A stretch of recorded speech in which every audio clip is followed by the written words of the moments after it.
أعوذ بالله من الشيطان الرجيم. بسم الله الرحمن الرحيم. قل إنما أدعو ربي ولا أشرك به أحدا. قل إني لا أملك لكم ضرا ولا رشدا. قل إني لن يجيرني من الله أحد ولن أجد من دونه ملتحدا إلا بلاغا من الله ورسالاته ومن يعص الله ورسوله فإن له نار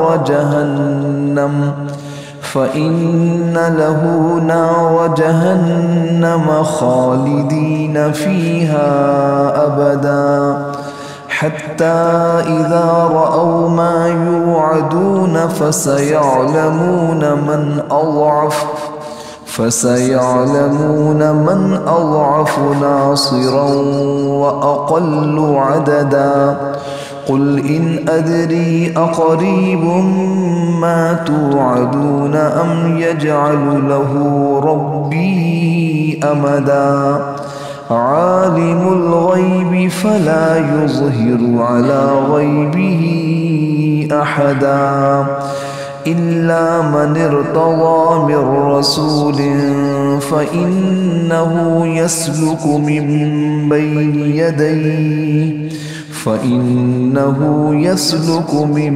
بين يديه ومن خلفه رصدا ليعلم أن قد أبلغوا رسالات ربهم وأحاط بما لديهم وأحصى كل شيء عددا. صدق الله العظيم. قرآن حکیم کی یہ 72 نمبر سورت ہے، سورۃ الجن. اس سورت میں 28 آیات ہیں اور 2 رکوع ہیں. ان 28 آیات میں سے ابتدائی 19 آیات اور 1 رکوع کا ترجمہ و تفسیر گزشتہ دروس میں بیان کیا گیا. آیت نمبر 20 سے آیت نمبر 28 تک یہ آخری 9 آیات کا ترجمہ اور تفسیر انشاءاللہ آج کے درس میں بیان کیا جائے گا. سورت یہ مکی ہے. نبی کریم سرور دو عالم صلی اللہ علیہ وسلم کے مدینہ طیبہ کی طرف سفر ہجرت سے پہلے نازل ہوئی ہے، اس لیے اس کو مکی سورتوں میں شمار کیا جاتا ہے. سورت کا نام ہے جن. جن یہ اللہ کی مخلوقات میں سے ایک مخلوق ہے اور کائنات میں پیدا کی جانے والی ایسی 2 مخلوقات جو مکلف ہیں ان میں سے ایک یہ ہے، انسان اور جنات، انس اور جن.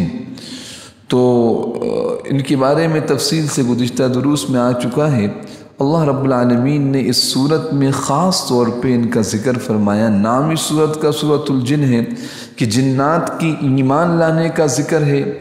جنات کے حضور اکرم صلی اللہ علیہ وسلم سے قرآن کریم سن کر اس سے ہدایات کے حاصل کرنے کا ذکر کہ ہم تو گمراہی پر تھے، ہم تو غلط فہمیوں کے اندر تھے اور ہم آخرت کو بھی نہ مانتے تھے، غلط عقیدوں میں غلط اعمال کے اندر مبتلا تھے. نبی کریم سرور دو عالم صلی اللہ علیہ وسلم کے ذریعے سے ہمیں ہدایت ملی. جنات کے ان اقوال کو بیان کرنے کا مقصد انسانوں کو ہدایت کے راستے پر لانا ہے، خصوصاً جو آپ صلی اللہ علیہ وسلم کے پہلے مخاطب تھے مشرکین مکہ. ان کو بھی اللہ پاک نے یہاں خطاب فرمایا ہے آپ صلی اللہ علیہ وسلم کے ذریعے سے. خصوصاً اب جو آیت شروع ہو رہی ہے اس سے قل یہ 3 آیتوں میں لفظ قل ہے کہ آپ فرما دیجیے، آپ فرما دیجیے، آپ فرما دیجیے. ان لوگوں کو جو ہدایت کی واضح صورتوں کو دیکھ کر ایمان نہیں لا رہے. دیکھو جنات ایمان لے آئے، جو جن میں شرارت ہے، جن میں سرکشی ہے، وہ ایمان لے آئے، تو تمہیں بھی ایمان لانا چاہیے. آیات گزشتہ میں انہی باتوں کا ذکر ہے کہ جنات نے کس طرح ایمان قبول کیا اور اس کو تسلیم کیا کہ ہم میں نیک لوگ بھی ہیں، بدکار بھی ہیں۔ ہم تو یہ سمجھتے تھے کہ دنیا میں ہم پہ کوئی قابو نہیں پا سکتا، معلوم ہوا اللہ کی ذات ہے، اللہ کی ذات کا تعارف ہوا، اللہ کے احکامات کا تعارف ہوا۔ موت کے بعد کی زندگی کو ہم نہیں مانتے تھے، اللہ یبعث اللہ احدا، لیکن قرآن سے معلوم ہوا کہ موت کے بعد کی زندگی ہے۔ اور پھر یوں کہنے لگے کہ جو ہم میں اسلام لے آئے، دین کو قبول کیا، یہ کامیاب ہو گئے۔ فمن اسلم فاولئک تحروا رشدا، اور جو اب تک ظلم کر رہے ہیں، کفر و شرک والی زندگی اختیار کر رہے ہیں، انہیں چاہیے کہ توبہ کریں۔ یہ جنات کہہ رہے ہیں وَأَمَّا الْقَاسِطُونَ فَكَانُوا لِجَهَنَّمَ حَطَبًا، کہ جہنم کے ایندھن بنیں گے۔ لہٰذا ہمیشہ کی ناکامی سے بہتر ہے کہ سچی توبہ کر کے ایمان اور اعمال صالحہ والی زندگی اختیار کی جائے۔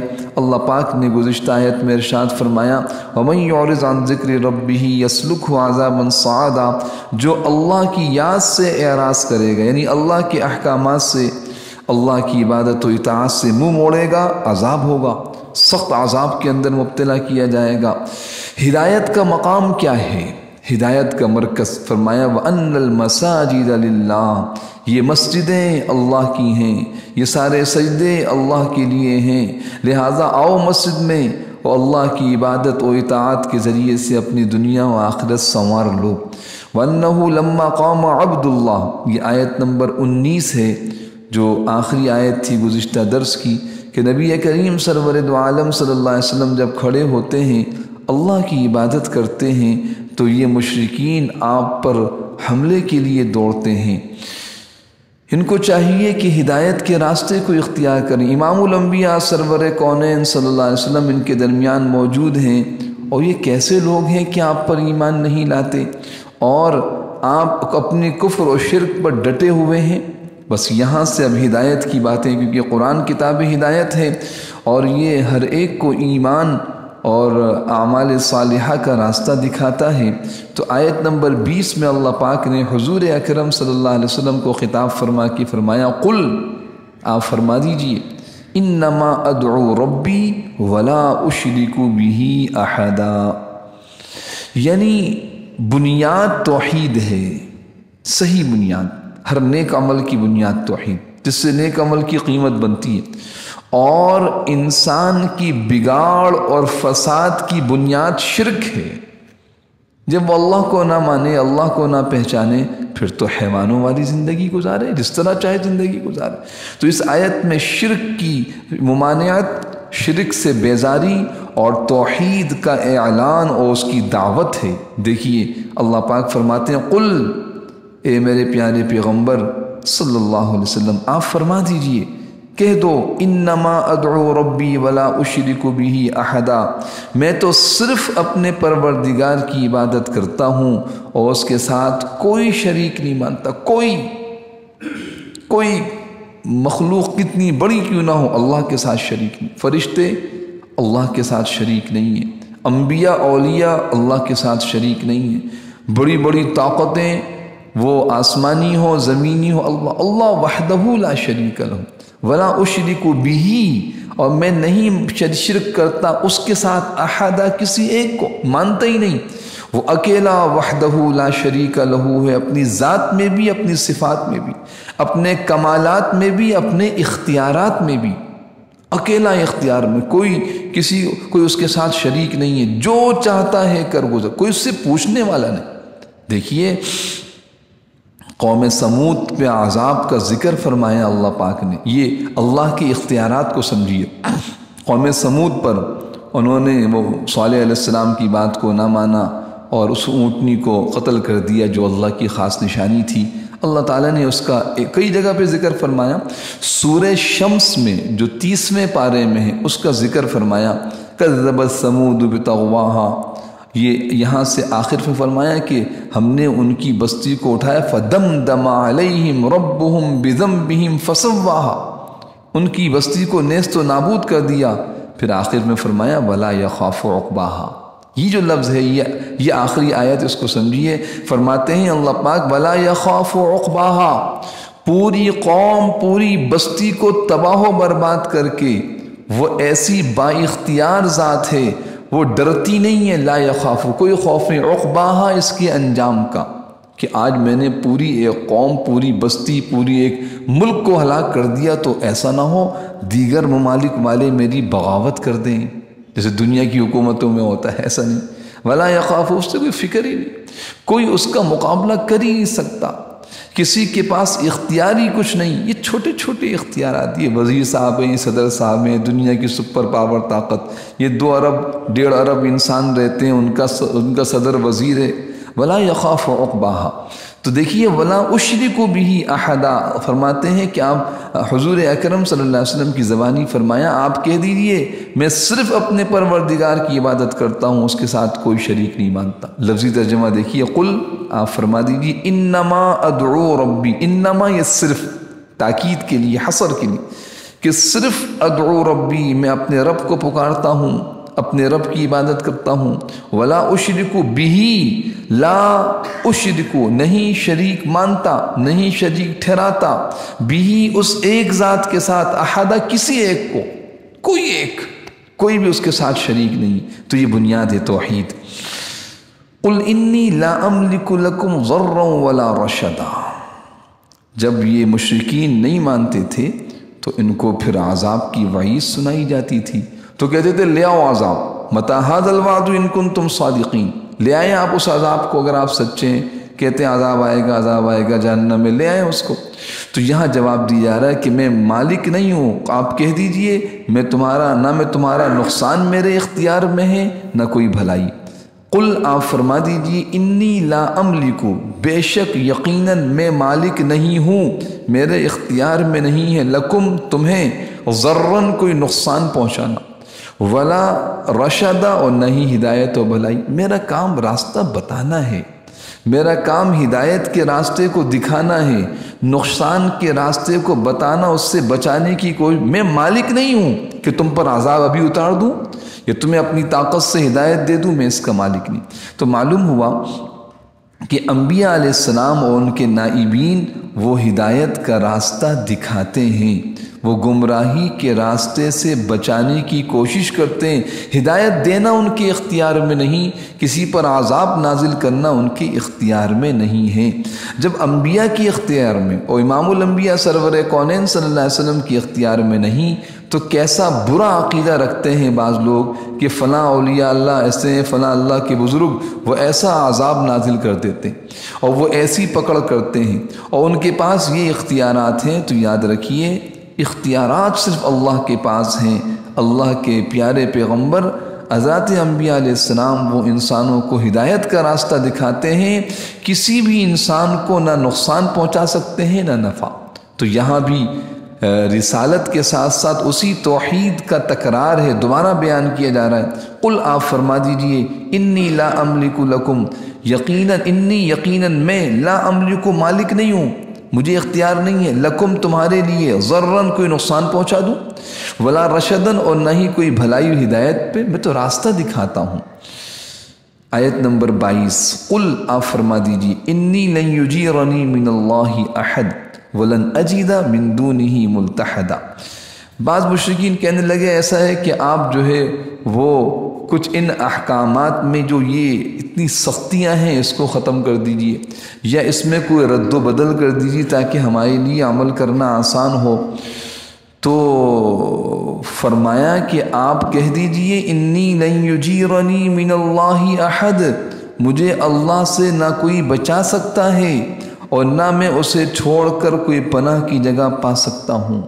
یعنی میرے اختیار میں صرف اس صحیح ہدایت کی بات کو پہنچانا ہے جو اللہ نے مجھے عطا کی، وحی، قرآن کے احکامات، عقائد غیبیہ۔ بھئی تم دنیا میں آئے ہو، تمہیں ایک دن موت آئے گی، موت کے بعد تم قبر میں جاؤ گے، قبر کا یہ حال ہوگا، پھر میدان محشر میں اٹھائے جاؤ گے، یہ ہوگا، پھر اس کے بعد جنت اور دوزخ کا نظام، ہمیشہ کی زندگی۔ اب اس میں کامیابی کے لیے یہ احکامات جن میں توحید ہے اور اعمال صالحہ ہیں، اور یہ گناہ شرک ہے، اور شرک کے بعد خواہشات اور چاہتوں والی حرام اور ناجائز کاموں والی، اس سے بچنا ہے، یہ کرنا ہے۔ اب تم کہو کہ اس میں کوئی تبدیلی، رد و بدل، ہیر پھیر، یہ میرے بس میں نہیں ہے، اگر میں ایسا کروں گا تو مجھے اللہ سے کون بچائے گا؟ یہ اللہ کی ذات تو دیکھ رہی ہے۔ تو ایسا اللہ کی ذات کا دھیان پیدا فرمایا دعوت کے انداز میں کہ قل آپ فرما دیجئے انی لن یجیرنی، بے شک میں تو ایسا ہوں، لن یجیرنی ہرگز مجھے نہیں بچا سکتا، من اللہ اللہ سے، احد کوئی ایک، اللہ سے مجھے کوئی نہیں بچا سکتا۔ یعنی گویا کہ میں تو اللہ سبحانہ و تعالیٰ کی نگاہوں میں ہوں، اور جب میں اللہ کی نگاہ میں ہوں اور میں اللہ کے پیغامات میں نعوذ باللہ کوئی رد و بدل کر کے اللہ کی پکڑ سے نہیں بچ سکتے تو تم کیسے بچ سکتے ہو؟ تم بھی اللہ کی نگاہ میں ہو، تمہارا ہر عمل اللہ کی نگاہ میں ہے، تم اللہ کی نافرمانی کر کے بچ نہیں سکتے اللہ سے۔ یہ مفہوم میں سمجھانا چاہتے ہیں۔ وَلَنْ أَجِدَ لن یجیرنی، یہ یجیرنی کیا ہے لفظ؟ اجارہ یجیرو، پناہ دینا، بچانا، لن یجیرنی ہرگز مجھے نہیں بچا سکتا، من اللہ اللہ سے، احد کوئی ایک۔ آج جتنے انسانوں پر اپنے جیسے مخلوق پر اعتماد و بھروسہ ہے، اس کی حقیقت بیان کی، ارے بھائی کوئی بات نہیں، کچھ بھی کر لو، ہم ہیں نا بچانے والے، ہماری جماعت، ہماری پارٹی، ہماری قوم، ہماری طاقتیں، ہمارے تعلقات، یہ ہمیں بچا لے گی۔ فرمایا لن یجیرنی من اللہ احد، جب اللہ کا نظام چلے گا تو کوئی بچانے والا نہیں ہوگا اللہ سے۔ ولن اجیدہ، اچھا اگر تم دنیا میں وقتی طور پہ بچ جاؤ تو تمہارے پاس کوئی راستہ ہے پناہ کا؟ آج نہیں تو کل پکڑ ہے، اب کل جب پکڑ آئے گی تو پناہ کا راستہ ملتحدہ، ایک کنارے میں جا کے آدمی چھپ جائے، اپنا بچاؤ کر لے، کوئی راستہ ہے؟ تو فرمایا ولن اجیدہ، اور میں ہرگز نہیں پاتا۔ آپ صلی اللہ علیہ وسلم کی زبانی سمجھا رہے ہیں، اب امت کو سمجھائیے، میں ہرگز نہیں پاتا، من دونہ، اللہ کی ذات کے علاوہ، ملتحدہ، کوئی پناہ کی جگہ، کوئی بچنے کی جگہ۔ تو معلوم یہ ہوا کہ ایک اللہ کی ذات ہے جس کی طرف پناہ حاصل کی جا سکتی ہے، اور اس کی پناہ میں آنے کا راستہ کیا ہے؟ ایمان، اعمال صالحہ، یہ اس کی پناہ میں آنے کا راستہ ہے۔ تو آپ صلی اللہ علیہ وسلم کی زبانی سمجھایا کہ مجھے اس چیز کا اختیار نہیں ہے کہ میں اللہ کے پیغامات، وہ آسمانی پیغامات، وہ قرآنی آیات، وہ اللہ کے احکامات میں کوئی تبدیلی کر سکوں، یہ نہیں ہو سکتا۔ الا بلاغا من اللہ و رسالاتی، ہاں البتہ جس چیز پر مجھے اختیار دیا گیا وہ کیا ہے؟ وہ اللہ کی طرف سے بات کا پہنچا دینا اور اس کے پیغامات ہیں۔ الا مگر، بلاغن، یہ بلاغن بلوغ سے ہے، بلاغن پہنچنا، پہنچا دینا، من اللہ اللہ کی طرف سے، وہ بات جو اللہ نے مجھے وحی کے ذریعے بتائی ہے، وہ کیا ہے؟ قرآن، ہدایت کا راستہ۔ ورسالاتی، رسالات جمع ہے رسالتن کی، رسالہ ایک، رسالات بہت سارے، یہاں رسالے سے مراد پیغام ہے۔ اردو میں رسالہ کہا جاتا ہے چھوٹا سا ایک تحریر کا مجموعہ، تو یہاں عربی زبان میں رسالہ پیغام کو کہتے ہیں، اور رسول کہتے ہیں پیغام کے لانے والے کو۔ تو انبیاء علیہ السلام کو رسول اور جمع رسول، تو رسالہ جمع رسالات، پیغامات۔ یہ پیغامات کیا ہیں بھائی؟ یہ اللہ کے پیغامات ہیں، یہ تمہارے خالق و مالک جس نے پیدا کیا اس کا پیغام تمہارے نام ہے۔ تم کیا چاہتے ہو میں اس میں رد و بدل کر دوں؟ اگر ایسا کروں تو مجھے اللہ سے کون بچائے؟ میرے پاس پناہ کی جگہ کیا رہ جائے گی؟ اس کا مجھے ہرگز اختیار نہیں، میں یہ نہیں کر سکتا۔ میں یہ کر سکتا ہوں کہ جو اللہ کا پیغام میرے پاس آیا ہے، بلاغا من اللہ، اللہ کی طرف سے تمہیں پوری بات پہنچا دوں، ورسالاتی ہی، اس کے پیغامات۔ تمہارا رب ہے جس نے تمہیں پیدا کیا، وہ تمہیں اس طرح زندگی گزارنے کا حکم دیتا ہے، وہ تمہیں ان کاموں سے منع کرتا ہے، یہ اس کی ذات ہے، یہ اس کی صفات ہیں، یہ اس کی طاقتیں اور کمالات ہیں۔ یہ قرآن بیان کرتا ہے اللہ کی عظمت کو، بڑائی کو، اللہ کی قدرت کو، طاقت کو، اس کی بادشاہت کو۔ وَلِلَّهِ مُلْكُ السَّمَاوَاتِ وَالْأَرْضِ، آسمان و زمین کی بادشاہت اس کے پاس ہے۔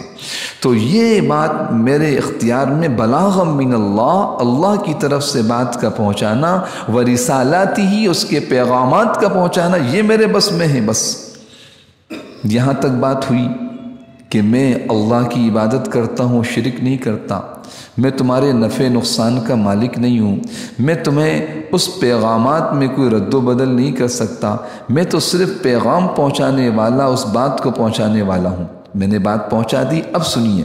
فرمایا وَمَن يَعْصِ اللَّهَ وَرَسُولَهُ فَإِنَّ لَهُ نَارَ جَهَنَّمَ خَالِدِينَ فِيهَا أَبَدًا، جو کوئی اللہ اس کے رسول کی نافرمانی کرے، یعص اللہ، عصا نافرمانی، بات کا نہ ماننا، جو کوئی نافرمانی کرے اللہ کی، ورسولہ، اس کے رسول حضور اکرم صلی اللہ علیہ وسلم مراد، تو کیا ہوگا اس کا؟ فَإِنَّ لَهُ نَارَ جَهَنَّمَ،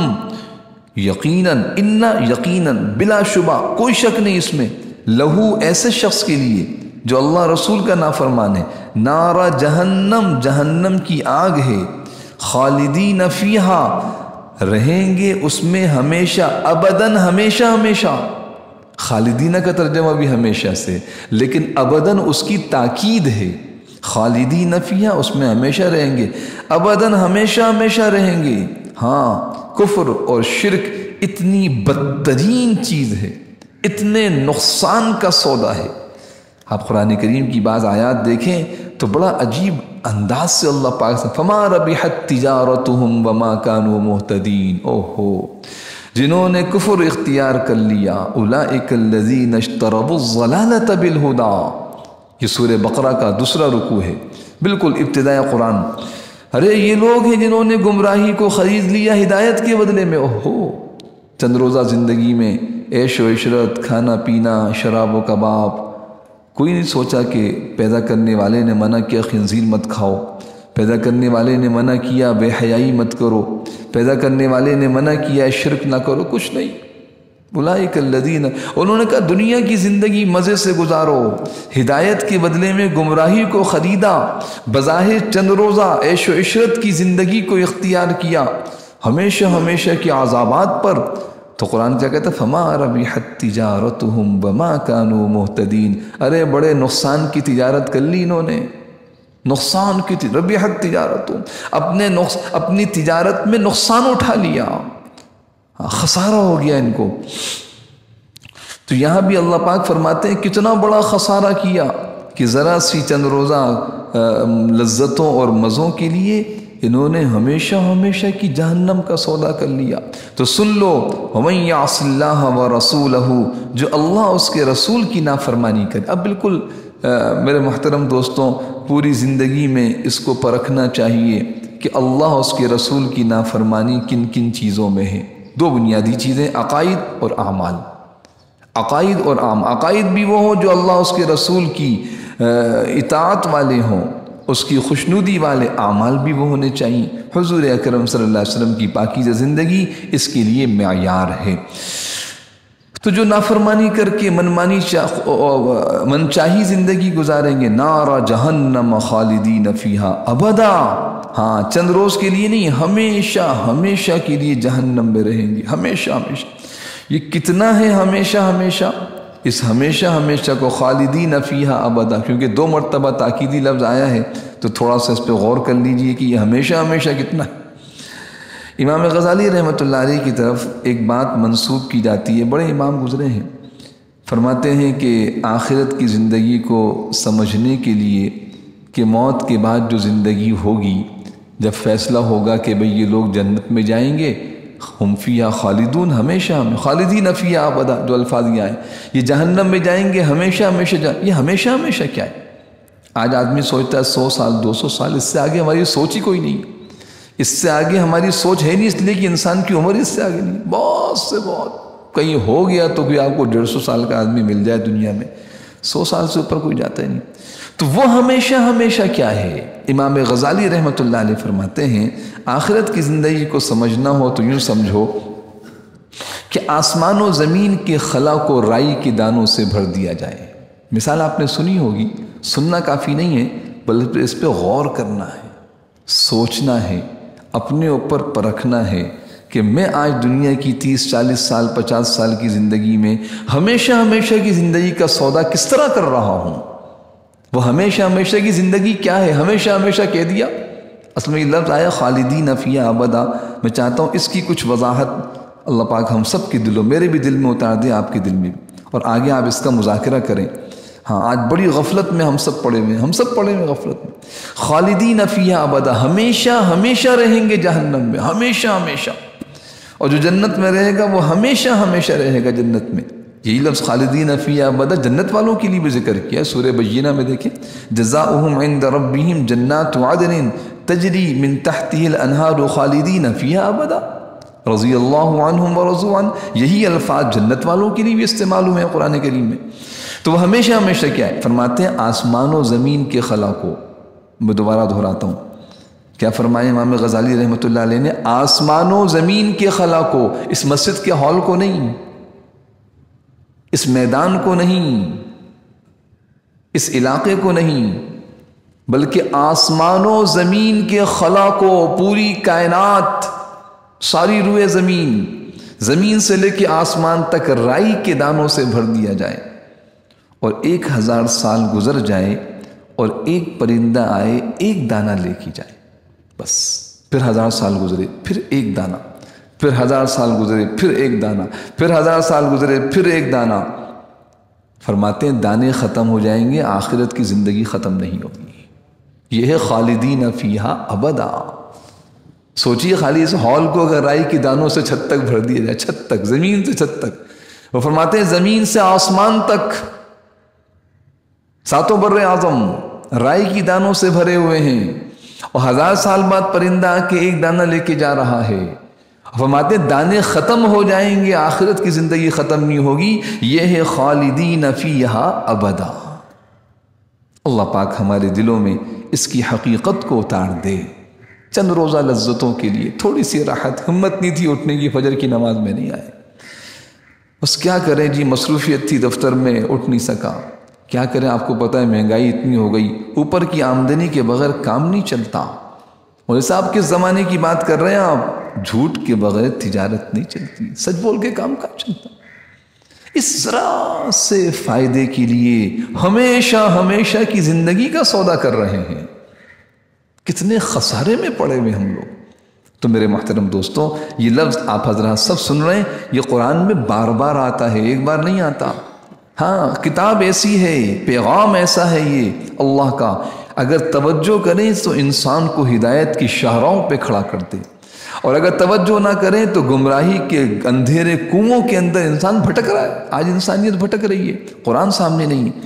تو قرآن کی ایک ایک آیت انسان کی ہدایت کے لیے۔ کیا فرمایا؟ وَمَن يَعْصِ اللَّهَ وَرَسُولَهُ، جو نافرمانی کرے گا اللہ کی، اس کے رسول کی، فَإِنَّ لَهُ نَارَ جَهَنَّمْ، اس کے لیے جہنم کی آگ ہے، خالدین فیہا، ہمیشہ رہیں گے اس میں، ابدا، یہ ابدا تاکید کے لیے، یہ ایسا نہ سمجھو ہمیشہ کا مطلب 100 سال 200 سال 500 سال، ایسا نہ سمجھو خالدین فیہا کا ترجمہ 1000 سال، ابدا، ہمیشہ ہمیشہ ہمیشہ ہمیشہ رہیں گے، کوئی انتہا نہیں ہے اس کی۔ آیت نمبر 24 اللہ پاک فرماتے ہیں حَتَّى إِذَا رَأَوْا مَا يُوعَدُونَ اللہ اکبر، بہت سخت آیت ہے۔ آیت نمبر 24 پس منظر سنیے۔ حضور علیہ السلام دعوت دے رہے ہیں، حضرات صحابہ کرام ایمان لا رہے ہیں، مکی صورت ہے، مکی دور، آپ حضرات میں سے بہت سے درس سیرت میں بھی بیٹھ رہے ہیں، میں اس لیے حوالہ عرض کرتا ہوں کہ دین کو سمجھنا چاہیے پوری ترتیب سے۔ پیغمبر علیہ السلام کی زندگی، مکی دور میں تھوڑے لوگ ایمان لائے، کمزور، 13 سال میں بھی مسلمانوں کی یہ کیفیت تھی کہ چھپ چھپ کے ہجرت کرتے تھے، طاقت نہیں تھی، کمزور لوگ تھے۔ اب یہ آیت سمجھ میں آئی اس مکی دور کی کیفیت کو سامنے رکھ کے، چھپ چھپ کے ہجرت کرتے تھے۔ تو جب دعوت دیتے تھے ادھر مشرکین مکہ طاقت میں، قبیلہ بھی مضبوط ہے، رئیس سردار، اور جناب بڑی قوت، اور تکلیفیں دے رہے ہیں ایمان لانے پر۔ جب ان سے کہا جاتا تھا کہ دیکھو بھئی ایمان لاؤ ورنہ عذاب جہنم، تو کیا کہتے تھے؟ یہ بتاؤ ہم میں سے، ہم دونوں فریقین میں سے، ای الفریقین، ہم دونوں فریقین میں سے، یعنی ایمان والے اور مشرکین و کافر، کون زیادہ، کس کا مقام زیادہ بہتر ہے؟ دیکھو ہم بڑے سردار طاقت پر لوگ، کن کی تعداد زیادہ ہے، کن کے مددگار طاقتور ہیں؟ سورہ مریم میں یہ آیت ہے کہ ہم میں سے کون ہے زیادہ طاقتور؟ تو یقیناً ہم طاقتور ہیں، لہذا تمہاری کیا تمہارے ایمان میں تمہیں فائدہ کیا دیا؟ تم تو اسی طرح کمزور، بے کس، تعداد بھی تمہاری کم، مددگار بھی تمہارے کم، قوم قبیلہ تمہارے ساتھ نہیں، تم کہاں کی بات کر رہے ہو؟ اب قرآن کی آیت دیکھیے، اللہ فرماتے ہیں یہ آج اس قسم کے دعوے کرنے والے کل جب وہ دیکھیں گے کہ کفر و شرک کا عذاب و نتیجہ کیا ہے تو جان جائیں گے کس کا مددگار زیادہ کمزور تھا اور کن کی تعداد زیادہ کم تھی۔ کل جب دیکھیں گے عذاب پھر پتہ لگے گا ان کو۔ آج یہ کفر و شرک، تکبر و غرور میں نعرے لگانے والے اب اس زمانے سے لے کے آج تک دیکھ لیے اتنے اہل کفر ہیں، اہل کفر جو مسلمانوں کو کمزور سمجھتے ہیں اور ان پر ظلم و ستم ڈھاتے ہیں۔ قرآن کہتا ہے حتی اذا رأوا ما یوعدون، اور یہ لوگ نافرمانی کرتے رہیں گے یہاں تک کہ یہ کفر و شرک والے کفر و شرک میں زندگی گزاریں۔ آج کی یہودی دیکھ لیں، نصرانی دیکھ لیں، مسلمانوں پر ظلم و ستم ڈھا رہے ہیں اور نعرے لگا رہے ہیں، ٹھٹے لگا رہے ہیں، خوش ہو رہے ہیں۔ قرآن کیا کہہ رہا ہے؟ حتی یہاں تک، یعنی نافرمانی کرتے کرتے کرتے کفر و شرک پر مر جائیں گے، اور مرنے کے بعد جب اذا رأوا ما، یہاں تک کہ جب وہ چیز انہیں نظر آ جائے گی، اذا جب رأوا دیکھیں گے، ما وہ چیز یوعدون جس سے انہیں ڈرایا جاتا تھا، یعنی جہنم، اس کے عذابات، قبر، اس کی پریشانیاں جب دیکھیں گے، فَسَيَعْلَمُونَ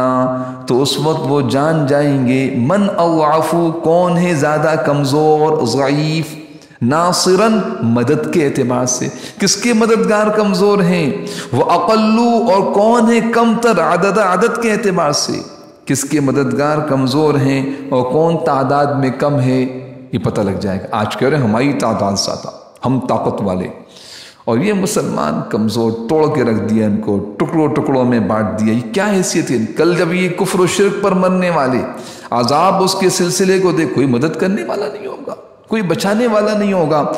تو اللہ فرماتے ہیں یہاں تک کہ جب وہ دیکھیں گے اس عذاب کو جس سے انہیں ڈرایا جاتا تھا، فَسَيَعْلَمُونَ تو جان لیں گے، من اضعف ناصرا کون زیادہ کمزور ہے مددگار کے اعتبار سے، کس کے مددگار کمزور ہیں اور کس کی تعداد کم ہے۔ یقیناً کیا تعداد، جب وہ عذاب میں جکڑے ہوئے ہوں گے تو کون سی تعداد، کون مددگار۔ پھر اس کے بعد اب مسئلہ یہ ہے کہ غفلت کہاں پیدا ہوتی ہے؟ غفلت یہاں پیدا ہوتی ہے کہ جی ہم تو کفر و شرک بھی کر رہے ہیں، اور آپ دنیا مسلمان بھی کہتے ہیں، تو کافروں کی بات ہے، مسلمان بھی کہتے ہیں ارے جناب مول صاحب کون سی بات کر رہے ہیں، وہ دیکھیں جناب رشوت بھی لیتے ہیں، سود بھی کھاتے ہیں، مزے کر رہے ہیں دنیا کے اندر، دنیا میں مزے کر رہے ہیں، ترقیات ہو رہی ہے۔ دیکھیں ان کو، ان کا لباس دیکھیں، ان کے کھانے دیکھیں، ان کے کپڑے دیکھیں، ان کی گاڑیاں دیکھیں، ان کے مکان، او جناب دیکھیں ان کو۔ تو یہاں قل سے اس کا جواب دیا جا رہا ہے کہ وہ عذاب پکڑ تو آئے گی، لیکن وہ پکڑ کب آئے گی؟ فوری آئے گی، بعد میں آئے گی، یہ رب کا نظام ہے، یہ نظام اوپر سے چل رہا ہے۔ قل آپ فرما دیجئے، ان ادری مجھے معلوم نہیں، میں نہیں جانتا، ان یہ نافیہ ہے، نفی کے لیے، لا ادری کے معنی میں، لا ادری، ان ادری یعنی لا ادری میں نہیں جانتا، اقریب استفہامیہ کیا، قریب قریب ہے، ما وہ چیز توعدون جس سے تمہیں ڈرایا جا رہا ہے، یعنی وہ جہنم اس کے عذابات قریب ہیں، ام یا یجعل لہو مقرر کر دیا ہے اس کے لیے ربی میرے رب نے امدن ایک لمبی مدت مقرر کر رکھی ہے یا قریبی مدت ہے۔ وہ قیامت ہے، بڑی قیامت ہو چھوٹی قیامت ابھی آئے گی تھوڑی دیر سے، مجھے اس کا پتہ نہیں، لیکن میں اس کو بتاتا ہوں کہ آئے گی ضرور۔ ایسا نہیں ہوگا کہ قیامت نہ آئے اور انسانوں کو ان کے اعمال کا بدلہ نہ ملے۔ پھر وہ اس کا علم کس کے پاس ہے؟ عالم الغیب، اس کا علم اللہ کے پاس ہے، جاننے والا ہے غیب کو۔ فلا یظہر نہیں ظاہر کرتا، علی غیبہ اپنی غیب کی باتوں پر، احدن کسی کو بھی، کیونکہ قیامت، موت، قیامت بڑی قیامت جب پوری کائنات کا نقشہ ختم ہو جائے گا، موت چھوٹی قیامت، ہم میں سے ہر ایک کی موت اس کی قیامت، یہ اللہ نے چھپا کے رکھی ہے، کسی کو نہیں بتائی، یہاں تک کہ حضرات انبیاء علیہ السلام کو نہیں بتایا گیا کہ قیامت کب آئے گی۔ علامات بتائی گئی، قیامت کا وقت نہیں بتایا گیا، کسی انسان کے بارے میں نہیں بتایا گیا۔ مثال کے طور پہ حضور اکرم صلی اللہ علیہ وسلم کو نہیں بتایا گیا کہ حضرت ابوبکر کی موت کب آئے گی، حضرت عمر کی موت کب آئے گی، حضرات صحابہ کرام میں کسی کے بارے میں۔ تو یہ وہ چیز ہے جس کو فرمایا عالم الغیب، جس کے بارے میں پیچھے فرمایا کہ جس کا تم سے وعدہ کی، جس سے تمہیں ڈرایا جاتا ہے، موت، قیامت، اس کے بعد کے حالات مجھے نہیں پتہ یہ قریب آئے گی یا بعید آئے گی، اس کا وقت صحیح مجھے پتہ نہیں، کیونکہ عالم الغیب، غیب کا جاننے والا تو وہ ہے۔ فلا یظہر، نہیں ظاہر کرتا، علی غیبہ، اپنی غیب کی باتوں پر، احد، کسی ایک کو۔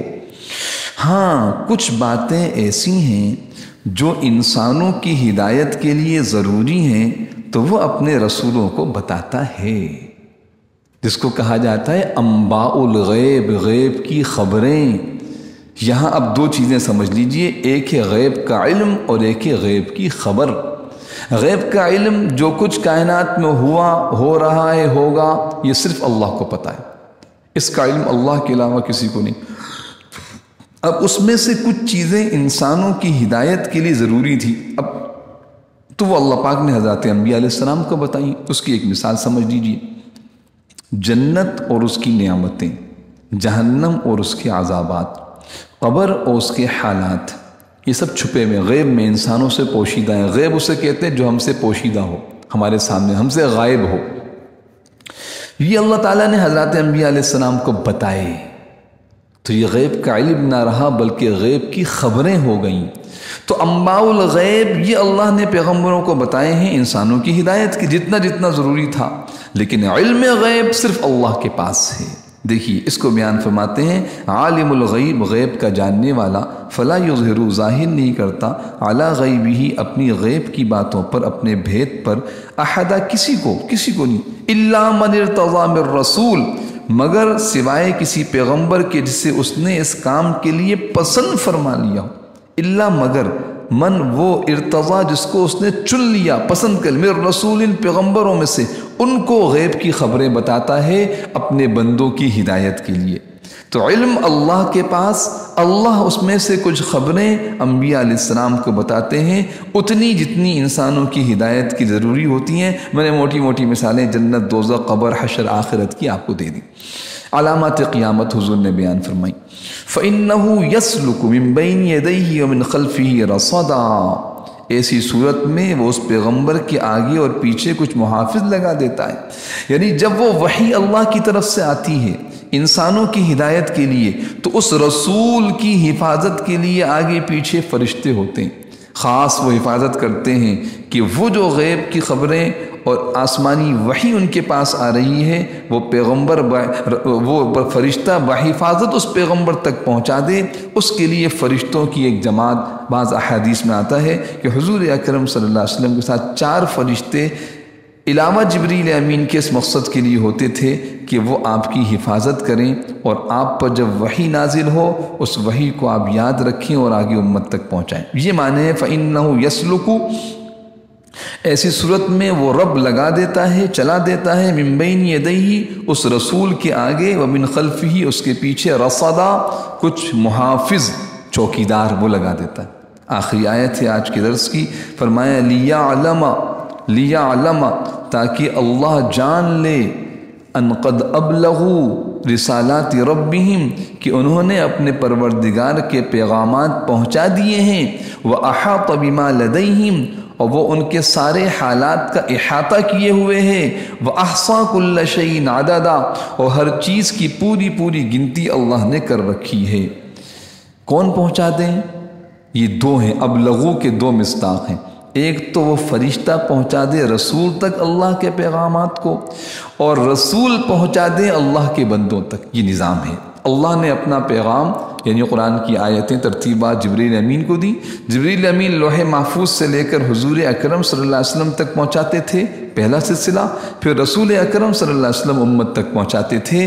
تو یہ اللہ پاک نے یہ پورا نظام بنایا، لیعلم، تاکہ اللہ جان لے، ان قد ابلغوا، کہ یقیناً پہنچا دیا، انہوں نے پہنچا دیے، انہوں نے، فرشتوں نے اور پیغمبروں نے، رسالات ربہم، اپنے رب کے پیغامات کو، وَأَحَاطَ بِمَا لَدَيْهِمْ، ان سارے حالات کا اللہ احاطہ کیے ہوئے۔ ان سارے حالات، ان سب چیزوں کو اللہ کی نگاہ میں ہے۔ وَأَحْصَى، اور گن رکھا ہے، كُلَّ شَيْءٍ، ہر چیز کو، عددہ، گنتی کے ساتھ۔ ایسا نہیں ہو سکتا ایک شوشہ بھی، ایک نقطہ بھی فرشتہ اپنی طرف سے بڑھا کے بتا دے۔ ایسا نہیں ہو سکتا کہ ایک لفظ بھی پیغمبر اپنی طرف سے بڑھا کے بتا دے۔ احصا کل شیء عددا، ہر چیز کی پوری طرح گنتی کر رکھی۔ تو میرے محترم دوستوں، یعنی گویا کہ یہ اللہ کا کلام ہے، اللہ کا پیغام ہے انسانوں کی ہدایت کے لیے۔ اس کو سمجھنا، اس پر ایمان لانا، اس پر عمل کرنا اور آگے امت تک پہنچانا، یہ ہر ایمان والے کی زندگی کا مقصد ہونا چاہیے۔ سب نیت کرتے ہیں انشاءاللہ اللہ پاک ان آیات کریمہ کو سمجھنے، اس پہ عمل کرنے اور آگے امت تک پہنچانے کی توفیق عطا فرمائیں۔ ان آیات کو ایک مرتبہ میرے ساتھ پڑھ لیجیے۔ بسم اللہ الرحمن الرحیم۔ قل انما ادعو ربی ولا اشرک به احدا۔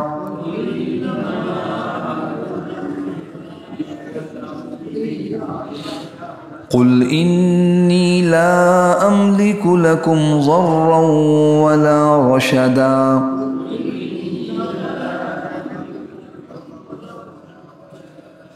قل انی لن یجیرنی من اللہ احد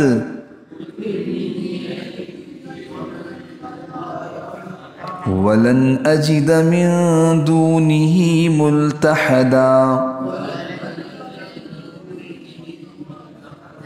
إلا بلاغا من الله ورسالاته ومن يعص الله ورسوله فإن له نار جهنم خالدين فيها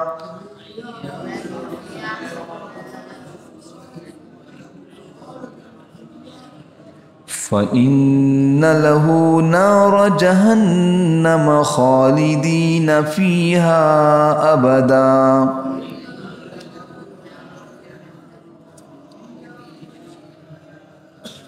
حتى إذا رأوا ما يوعدون فسيعلمون من أضعف ناصرا وأقل عددا۔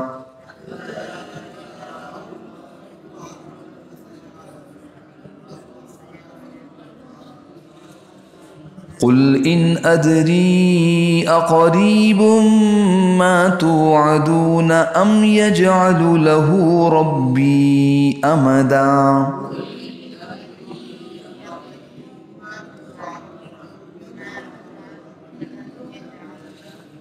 عالم الغيب فلا يظهر على غيبه أحدا۔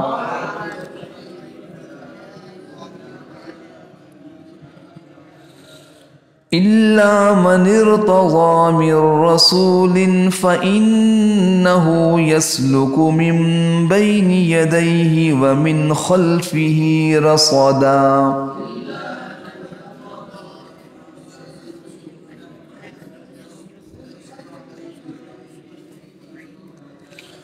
ليعلم أن قد أبلغوا رسالات ربهم وأحاط بما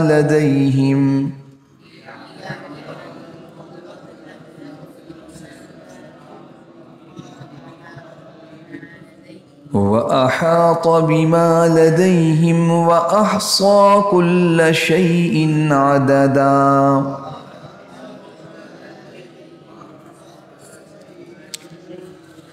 صدق اللہ العظیم۔